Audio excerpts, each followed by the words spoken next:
वही हुआ जिसका डर था। उड़ी सेक्टर के अंदर भारतीय फौज ने पूरे तरीके से ब्लैकआउट कर दिया है। वहां पर बिजली, वहां पर उड़ी सेक्टर के अंदर मोबाइल फोन, इंटरनेट सर्विसेज बंद कर दी गई हैं। भारत ने यह खबर दी है कि बहुत सारे तालिबान पाकिस्तान के रास्ते से उड़ी सेक्टर के अंदर दाखिल हो चुके हैं। नाजरीन ग्रामी, 18 सितंबर 2016 को एक वाकया पेश आया। वो वाकया था उड़ी अटैक का, जिसके नतीजे में भारत के 19 सोल्जर मारे गए थे। भारत ने उसका इल्जाम पाकिस्तान के ऊपर लगाया और कहा कि पाकिस्तान से वो बदला जरूर लेगा। अब 18 सितंबर गुजर गया है। इसी साल 18 सितंबर को बहुत सारे तालिबान जो हैं वो कश्मीरियों की मदद करने के लिए भारत के अंदर आए हैं, ऐसा मानना है भारत का। भारत की खुफिया एजेंसी ये बात रिपोर्ट कर रही है कि बहुत सारे तालिबान पाकिस्तान से होते हुए उड़ी सेक्टर के अंदर दाखिल हुए हैं और हमारे फौजियों के साथ उन्होंने झड़पें करना शुरू कर दी हैं। इन झड़पों के दौरान बहुत सारे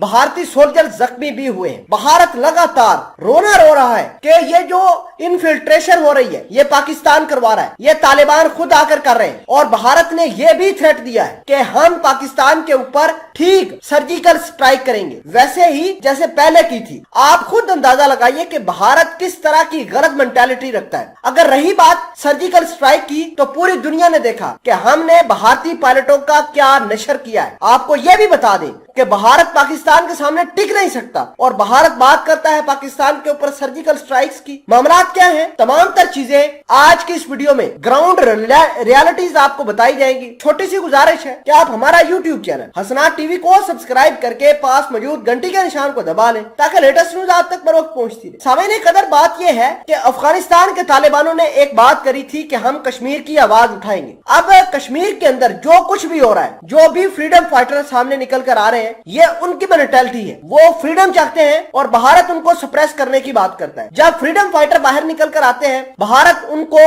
निशाना बनाती, भारत जाली ऑपरेशन उनके खिलाफ करती है। उड़ी सेक्टर के अंदर कुछ फ्रीडम फाइटर ने आवाज लगाई, भारत ने उनके खिलाफ क्रैकडाउन करना शुरू कर दिया। ये इतनी बड़ी फौज लेकर भारत जो है एक छोटे से कश्मीर के उड़ी सेक्टर को बंद कर दिया है। 18 सितंबर से लेकर अब तक पूरा का पूरा उड़ी सेक्टर बंद है, ब्लैकआउट जारी है। ना कोई बिजली है, ना पानी, ना फोन सर्विसेज है, ना इंटरनेट सर्विसेज। भारत इस तरीके के ओछे हथकंडे लगाकर कश्मीरियों की आवाज बंद करना चाहता है। नाजरीन ग्रामी, आपको ये बता दें कि भारत ने इल्जाम लगाया है कि पाकिस्तान ने बहुत सारे लॉन्च पैड बनाए हुए हैं, वहां पर तालिबान आते हैं और तालिबान बड़ी आसानी से कश्मीर के अंदर दाखिल हो जाते हैं। वहां पर फ्रीडम फाइटर को पैसे भी देते हैं, कश्मीरी फ्रीडम फाइटर को तालिबान फिर असला भी देते हैं, और वो वाला असला जो अमेरिका का होता है, क्योंकि अफगानिस्तान के अंदर अमेरिका ने बहुत सारा असला छोड़कर गया है, वो तालिबानों के हाथ लगा है। भारत कहता है कि वो असला पाकिस्तान के अंदर आता है और पाकिस्तान से तालिबान फिर लेकर जाते हैं कश्मीर के अंदर। भारत ने पाकिस्तान से बहुत ज्यादा मार खाई है, इसमें कोई शक नहीं, चाहे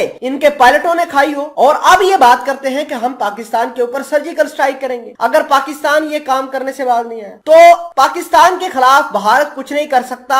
ये अरसा दराज से हम देखते आ रहे हैं, जब भी भारत कुछ करने के लिए आया है भारत ने मार ही खाई है। हम आपको ये बताना चाहते हैं कि LOC के ऊपर जब सीज फायर की वायलेशन भारत करता था तो पाकिस्तान इनकी जबरदस्त चौकियों को निशाना बनाता था। भारत ने उसके बाद फरवरी 2021 के अंदर पाकिस्तान के साथ सीज फायर का जो है एग्रीमेंट दोबारा कर लिया। आइंदा के बाद हमारी फौज जो है वो पाकिस्तान के ऊपर निशाना नहीं बनाएगी, और पाकिस्तान से डरकर भारत ने ये काम किया। तो भारत अब दोबारा ये तमाम तर चीजें रचा रहा है और अपनी इंटरनेशनल हजमनी बनाने की कोशिश कर रहा है। लेकिन जहां भी हो, जैसे भी हो, पाकिस्तान भारत की कमर तोड़ जवाब दे रहा है।